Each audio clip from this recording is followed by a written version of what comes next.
மரியாதையா போய் சாப்பிடுவோம். போகல போ, பாக்குறத பாரு, பாக்க பிச்சு பிடி மச்சி போ. போதுமா, வேமா போங்க, சாப்பாடு திங்கிற போது. 2 தடவை உங்களை தேடி போலீஸ் வந்து போச்சு. போலீஸா? என்னை தேடி இருக்கு போலீஸ் வருது? யாருக்கு தெரியும்? அந்த சாம்பிள் மேட்டர் லீக் ஆயிருக்கும்னு நினைக்கிறேன். ஐயோ, அது லீக் ஆனா நான் வெளியே தலை காட்டவே முடியாது. சேர்ந்து என்னை வழிப்பறி பண்ணிட்டாங்கன்னு சொன்னா என் பொண்டாட்டி நம்ப மாட்டா சார்.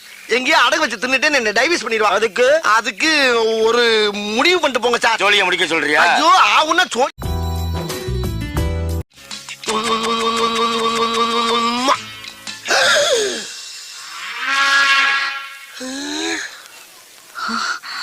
என்ன